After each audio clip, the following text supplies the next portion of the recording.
Hello everyone, this is Melanie from Melanie B's Creative Studio, and I have a package and I don't know who it's from, so we're going to open this together and we're going to find out because I just don't know. It looks like this one's been folded by accident, maybe a little bit smashed.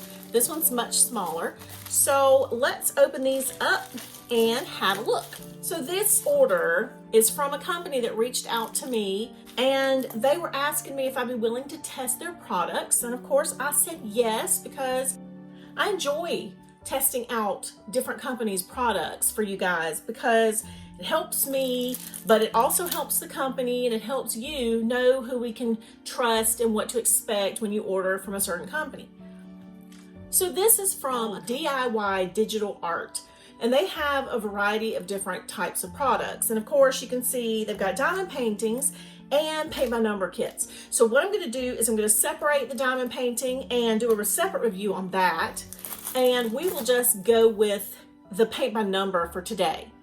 So you can see there's a colored photo that came with it, and we have our beautiful palette of paints. These are all like super tricky colors, so I am a little concerned, not gonna lie. And our canvas. So I feel like what's happened is they've tried rolling it, but because it's got a very small core is how it got flattened or squished during shipping.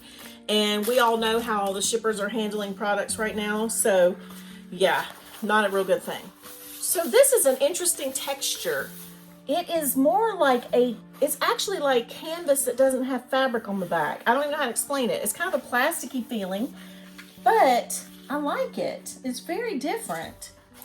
Let me see how it would stretch, because it's not thick, but it's not thin. It did get a little bent in shipping. I just want to make sure that it would be able to stretch that out. So it looks like it's easily able to stretch.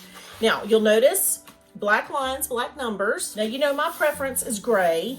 I know a lot of companies are trying to convert to gray, and it's a whole process, and I know I've explained it in other videos, but it's not like you can just click a button and switch everything to a gray printer. So they have to make sure that the gray doesn't bleed and all that stuff. For a while, we might still be getting the black lines and black numbers, but I feel like most companies are kind of switching gears and going to gray eventually. So this is a very clear piece. Now, this is what it should look like. I should have done that first, shouldn't I? Sorry. I mean, I showed you the picture, but the picture's not going to look as pretty as what, is online.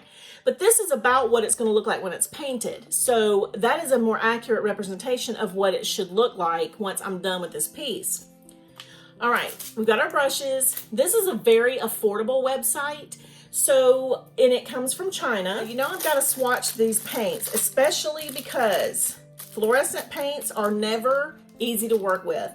I've never found a kit with fluorescent paints that actually had opaque paint.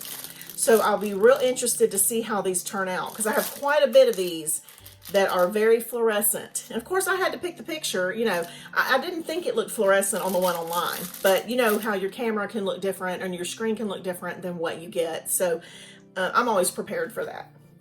Well, I'm going to swatch these paints, and I'm going to come back and we're going to discuss what I found, and I will be back.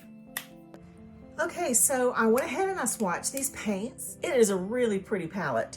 So let's talk about the ones that are transparent or semi-opaque. Number 2 is the white, and it is going to be transparent to semi-opaque. It's not going to be any darker than that. And then we're also going to have number 20, which is that fluorescent lime green. You know, guys, that is such a struggle. I don't know what that color is all about, but it is so hard to find a really good lime green. And I also have number 24, which is transparent. A couple of these may be semi-opaque once I get them down, but you guys know that if you clear gesso your canvas, you get a little bit better coverage off your paints. So those may not end up being an issue at all. So overall, it was a nice kit and a very affordable kit. So you guys can go check out DIYdigitalart.com. And that is all for today. I appreciate you guys joining me. Please give my video a thumbs up. Be sure to subscribe to my channel if you're not already a subscriber, and give me a comment about what you think of this kit. Thank you guys as always for watching, and I will see you back soon.